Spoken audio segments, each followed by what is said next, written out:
तू बड़ा जरूर हो गया है, फिर भी तू छोटा है। This is not a joke.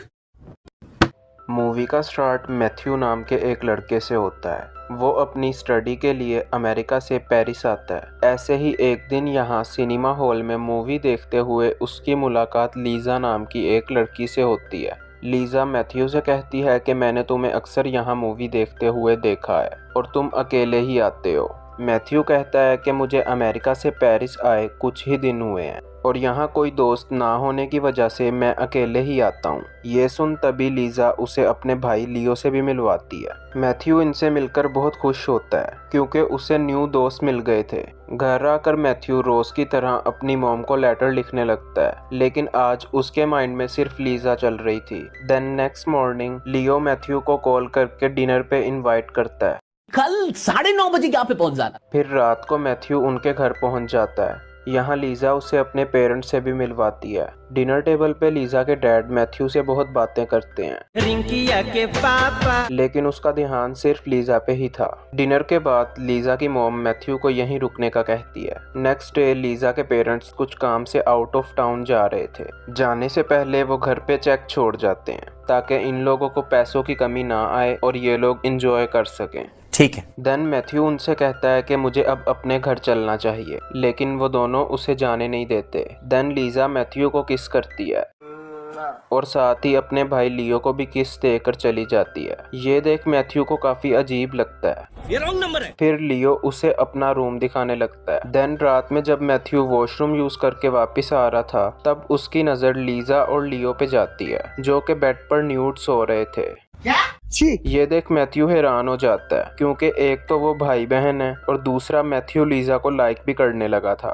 Then next morning Lisa उसे उठाने के लिए आती है। वो उसे किस करने लगती है। मैथ्यू उस टाइम सिर्फ अंडरवियर में था और इससे पहले कि कुछ और उठ जाता, इस डर से मैथ्यू भी हैरान होकर पहले ही उठ जाता है। अमेरिका का दलाल बहनचोद। देन वो वॉशरूम में लियो से मिलता है जो कि नंगा घूम रहा था। मैथ्यू उसे कहता है कि तुम अपनी बहन के सामने कैसे नंगे लगे फिरते हो। देन वो दोनों बताते हैं कि हम दोनों काफी हद तक एक जैसे ही हैं, इसलिए हमें ऐसे रहने पे शर्म नहीं आती।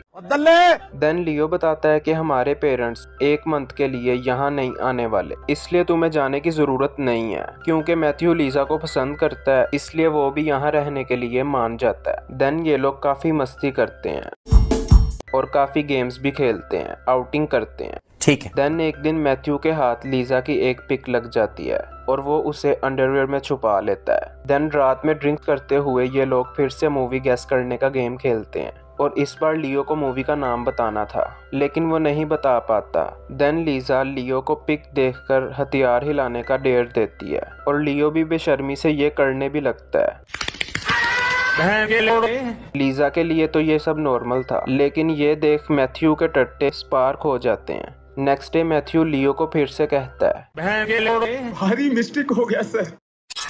नेक्स्ट डे मैथ्यू लियो को फिर से कहता है कि मेरी भी बहनें हैं, लेकिन मैंने कभी उनके सामने ऐसा कुछ नहीं किया। पता नहीं तुम लोग एक दूसरे के सामने ये सब बुंड पंगे कैसे कर लेते हो। फिर लियो बताता है कि हम दोनों ट्विंस हैं। पैदाइश के वक्त हम दोनों आपस में जुड़े हुए थे। हमारी बॉडीज अलग हो गई लेकिन हमारा दिमाग सेम है। ये तो लेटेस्ट न्यूज़ है। हम दोनों एक दूसरे के साथ कुछ भी करते रहे, लेकिन हम एक दूसरे के बिना जिंदा नहीं रह सकते। मैथ्यू इनकी बातें सुनकर काफी हैरान होता है। बड़े खतरनाक लोग हैं। देन एक दिन ये लोग फिर से गेम खेलते हैं। इस बार डायलॉग से मूवी नेम गेस करना था और अगर कोई ना बता पाए तो फिर से डेयर पूरा करना होगा। देन लियो डायलॉग बोलता है और एक्ट भी करके दिखाता है, लेकिन ये दोनों मूवी का नाम गैस नहीं कर पाते। और फिर लियो लीज़ा को मैथ्यू के साथ एक्सरसाइज करने का डेयर देता है और लीज़ा नेकिड होने लगती है और मैथ्यू बूंद फटी में अपनी इज्जत की रक्षा करते हुए वॉशरूम में भाग जाता है। अब्बा नहीं मानेंगे। काफी टाइम बाद जब वो बाहर आता है तब लियो उसे पकड़ लेता है। फिर दोनों बहन भाई मिलकर जबरदस्ती मैथ्यू के कपड़े उतारने लगते हैं। उन्हें मैथ्यू के अंडरवियर से लीज़ा की वही पिक भी बरामद हो जाती है। ये देख वो दोनों काफी हंसते हैं। देन लीज़ा और मैथ्यू पलंग तौर परफॉर्मेंस देते हैं और फिर मैथ्यू को एहसास होता है कि लीज़ा अब तक वर्जन थी। लीज़ा बताती है कि हम साथ सोते ज़रूर हैं, लेकिन हमारे बीच कोई फिजिकल रिलेशन नहीं है। क्या बात है। इस पर मैथ्यू पूछता है कि अगर ये सब तुम्हारे पेरेंट्स जान जाएंगे तो फिर क्या होगा। वो कहती है कि ऐसा कभी नहीं होगा और अगर ऐसा हुआ तो मैं अपनी जान दे दूंगी। देन उनके सारे पैसे अय्याशियों में ख़त्म होने के बाद उन्हें पैसों के लिए जॉब करना पड़ती है। एक दिन लियो और मैथ्यू साथ में नहा रहे होते हैं, तभी लीजा भी वहां आकर उनके साथ नहाने लगती है। तभी वो मैथ्यू से कहती है कि तुम्हें ये साबित करना होगा कि तुम मुझसे प्यार करते हो। अच्छा। देन अचानक वो दोनों मैथ्यू के प्यूबिक हेयर्स कट करने लगते हैं। मैथ्यू को ये सब अच्छा नहीं लगता और वो गुस्सा हो जाता है। वो कहता है कि तुम लोग चूतिया हरकतें क्यों करते हो। वो लीजा से कहता है कि तुम आज तक अपने भाई का कहना मानती आई हो, इसलिए तुम्हारा कभी कोई बीएफ नहीं बना। फिर लीजा उसकी जीएफ बन जाती है और उसके साथ डेट पे जाती है और लियो भी एक लड़की को डेट करने लगता है और उसे घर लाकर लूडो भी खेलता है। देन लीजा घर आती है और लियो को किसी और लड़की के साथ सोया देखकर वो जेलस होती है और रोने लगती है।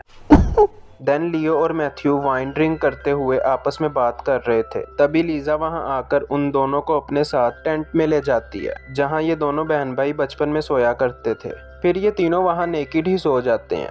नेक्स्ट मॉर्निंग इनके पेरेंट्स वापस आ जाते हैं और वो इन तीनों को इस हालत में सोया देख लेते हैं। ये देख वो काफी हैरान होते हैं, उनकी फट जाती है। रिंकिया के पापा। लेकिन वो इन्हें बिना डिस्टर्ब किए टेबल पे चेक रख के वहां से चले जाते हैं। इस पेशे को भड़वागिरी कहते हैं। लीजा उठने के बाद चेक देखकर समझ जाती है कि उसके पेरेंट्स सब जान गए हैं और फिर वो अपनी जान लेने के लिए गैस पाइप लेकर लेट जाती है। वहाँ रेवोल्यूशन चल रहा था जिसका एक पत्थर इनके घर भी आकर गिरता है, जिससे ये लोग जाग जाते हैं और रेवोल्यूशन में शामिल हो जाते हैं। लियो सबसे आगे पहुंचकर पुलिस पे पत्थर फेंकने लगता है। मैथ्यू उसे बहुत रोकता है लेकिन वो उसकी एक नहीं सुनता और लीजा भी लियो को सपोर्ट करती है और दोनों वहां से आगे चले जाते हैं। और मैथ्यू वहीं रुक जाता है क्योंकि वो इनका साथ नहीं दे सकता था, फिर उसके लिए यहाँ रहना मुश्किल हो सकता था, इसलिए वो वहां से अपने घर की तरफ चल पड़ता है। और तभी पुलिस की लाठी चार्ज से वहां भगदड़ मच जाती है।